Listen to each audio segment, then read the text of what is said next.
Le prince Harry a fait une promesse déchirante lorsqu'on lui a demandé quel était son souhait pour ses jeunes enfants Archie Harrison et Lilibet Lily Diana. Le prince Harry a été interviewé par deux jeunes journalistes impressionnants le jour de l'ouverture du tournoi Invictus Day, qui se déroule cette année à La Haye. Sophia, 11 ans, et Jay, 12 ans, ont discuté avec le duc de Sussex des jeux en cours ainsi que de ses espoirs pour ses jeunes enfants. Lorsqu'on lui a demandé quel était son souhait pour Archie, 2 ans, et Lilibet, 10 mois, Harry a répondu franchement, grandir dans un monde meilleur. Pour grandir dans un monde plus juste, un monde plus sûr, un monde plus égalitaire.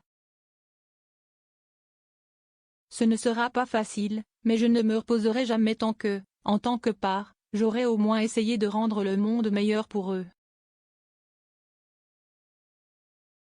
Parce qu'il est de notre responsabilité que le monde soit tel qu'il est aujourd'hui. Et je ne pense pas que nous devrions mettre des enfants au monde à moins que nous ne prenions l'engagement de le rendre meilleur pour eux. Nous ne pouvons pas voler votre avenir. S'adressant à Sophia et Jay, qui sont membres d'une équipe d'adolescents néerlandais engagés pour la paix, la liberté et l'amitié appelée Team, le duc a également expliqué l'esprit des Jeux Invictus.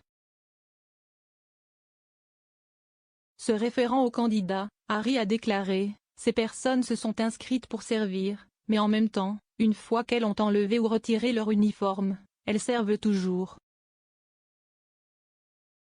Harry a poursuivi en expliquant à quel point il est important pour les jeunes générations de comprendre ce qu'est le service et de s'impliquer, en disant, « Et vous êtes la prochaine génération, et vous savez que la vie est une question de service aux autres, d'être gentil avec l'autre, cette amitié, si est ce qui veut tout dire. Donc, si vous n'êtes pas là, et que les jeunes ne sont pas impliqués là-dedans, eh bien, cela ne me semble tout simplement pas logique. » Le prince Harry a lancé les Jeux Invictus en 2014, lorsque le premier événement sportif international a eu lieu à Londres. Le duc de Sussex s'est inspiré des Warrior Games, un événement multisport pour les militaires blessés et malades organisé par le département américain de la Défense qu'il a connu en 2013, lors de sa visite officielle outre-Atlantique.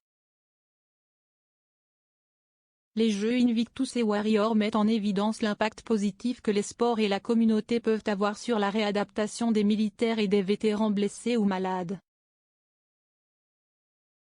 Harry s'est rendu en Europe pour la première fois depuis juillet dernier en compagnie de sa femme Meghan Markle.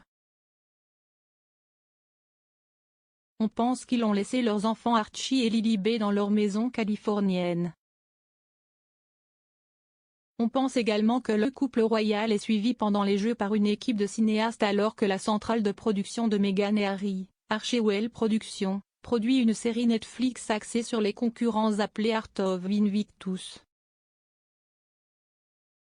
Avant d'arriver à La Haye, le couple s'est arrêté au château de Windsor pour rendre visite à la reine, comme l'a confirmé un porte-parole des Sussex.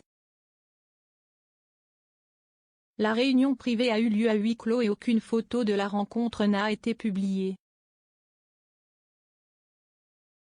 Le duc et la duchesse de Sussex auraient également rencontré le prince Charles à Windsor. Cet arrêt a marqué le premier voyage de Meghan au Royaume-Uni depuis mars 2020, lorsqu'elle a effectué ses derniers engagements royaux avant de démissionner officiellement en tant que royale senior aux côtés de son mari. D'autre part, Harry est retourné au Royaume-Uni à 2 reprises en 2021. D'abord, en avril dernier, pour assister aux funérailles du prince Philippe, décédé le 9 avril. Quelques semaines plus tard, peu après la naissance de Lilibet, Harry est revenu pour assister à un événement caritatif organisé par son patronage bien-aimé Wellchild et pour dévoiler la statue de la princesse Diana au palais de Kensington que lui et son frère le prince William avaient commandée en 2017.